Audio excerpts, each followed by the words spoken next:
तेजस्वी यादव बिहार में जो राजनीति कर रहे हैं, शायद आपको इस बात का अंदाजा ना हो कि अगर एक बार तेजस्वी यादव मुख्यमंत्री बन गए तो फिर उनको कई साल तक, कई चुनाव तक कोई मुख्यमंत्री की कुर्सी से हटा नहीं पाएगा। किसी में इतनी कुवत नहीं होगी कि वो तेजस्वी यादव को टक्कर दे पाए। अब ऐसा इसलिए क्योंकि बिहार सरकार और तेजस्वी यादव के सत्ता में आने के बाद जो राजनीति हो रही है, जिस रणनीति से राजनीति हो रही है, वो बता रहा है कि तेजस्वी बाबू के मन में 1 साल के लिए या 5 साल के लिए मुख्यमंत्री का कुर्सी नहीं चल रहा है, बल्कि उनके मन में चल रहा है कि एक बार कुर्सी पर बैठे तो किसी में इतनी हैसियत ना हो कि वो उतार पाए। सबसे पहले बिहार में चाहे वो भूमिहार हो, चाहे वो पासवान हो, चाहे वो यादव हो, चाहे वो कुर्मी हो, उसको गरीब परिवार को 2 लाख रुपया देने का ऐलान। अब इसके बाद तेजस्वी यादव पिछले 3-4 सालों से लगातार कह रहे हैं कि बिहार में प्राइवेट सेक्टर में आरक्षण दिया जाएगा, मतलब कि प्राइवेट कंपनियों में जो लोग नौकरी कर रहे हैं उसमें आरक्षण दिया जाएगा। अब आप इस बात को समझिए कि यह अपने आप में कितना बड़ा कदम होगा और राजनीतिक तौर पर तेजस्वी यादव की हैसियत कितनी बड़ी हो जाएगी।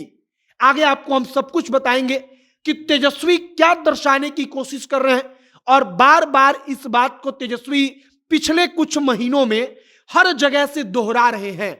आगे बातचीत करने से पहले हमारा परिचय और नमस्कार, मेरा नाम है मोहित कुमार सिंह और आप जनता जंक्शन देख रहे हैं। सबसे पहली बात कि तेजस्वी यादव का यह खबर 16 अगस्त 2023 का है। 16 अगस्त 2023 को तेजस्वी यादव ने कहा कि अब समय की मांग है कि प्राइवेट सेक्टर में आरक्षण दिया जाए, मतलब कि प्राइवेट कंपनियों में जो लोग नौकरी करते हैं उन्हें कंपनियों में भी रिजर्वेशन दिया जाए, जाति के आधार पर आरक्षण दिया जाए। अब आप इस बात को समझिए, अगर बिहार के परिप्रेक्ष्य में आप बात करेंगे तो ओबीसी और अति पिछड़ा वर्ग और इसके बाद एससी और एसटी को फायदा होगा। जब उनको फायदा होगा तो उनको पता है कि तेजस्वी यादव के कारण यह सब कुछ हुआ। तो तेजस्वी यादव अगर राजनीतिक तौर पर उनका कद देखेंगे तो अचानक से इतना बड़ा हो जाएगा, इतने बड़े जन नेता के रूप में हो जाएगा, पिछड़ों के नेता के रूप में हो जाएगा कि उनको बिहार में कोई चुनौती नहीं दे सकता। हमने यहां पर एक और खबर लगाई है, यह खबर कुछ दिन पहले की है, जहां पर तेजस्वी यादव कहते हैं कि प्राइवेट सेक्टर में आरक्षण लागू करना जरूरी।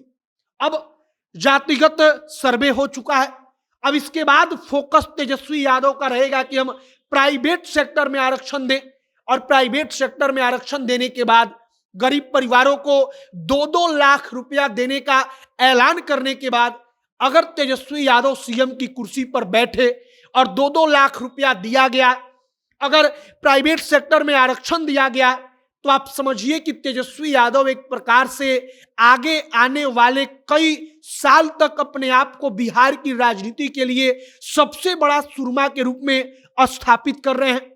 अगर तेजस्वी एक बार भी मुख्यमंत्री बन गए तो उसके बाद तेजस्वी को हटाना मुश्किल होगा, क्योंकि तेजस्वी यादव की रणनीति और उनका दिमाग इस हिसाब से चल रहा है।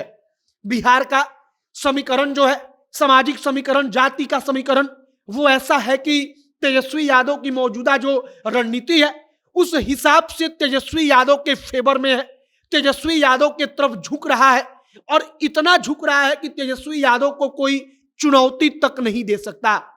अब आगे देखते रहिए कि प्राइवेट सेक्टर में आरक्षण का मुद्दा कहां तक जाता है, इस पर और कितनी चर्चा होती है, और वाकई में अगर तेजस्वी यादव की सरकार प्राइवेट सेक्टर में आरक्षण दे देती है तो यह अपने आप में पिछड़ों की राजनीति के लिए, दलितों की राजनीति के लिए सबसे बड़ा क्रांतिकारी कदम होगा पिछले कुछ दशक का, और एक प्रकार से तेजस्वी यादव की बिहार की राजनीति में तूती बोलेगी, उनके सामने कोई टिक नहीं पाएगा। आपकी इस पर क्या राय है, कमेंट बॉक्स में लिखकर बताइएगा। आगे जो भी और जानकारी आएगी सब कुछ हम आप तक पहुंचाएंगे। तमाम खबरों के लिए हमारे साथ बने रहिएगा। कैमरे के विशाल खड़े हैं और मैं मोहित कुमार सिंह। बहुत बहुत धन्यवाद।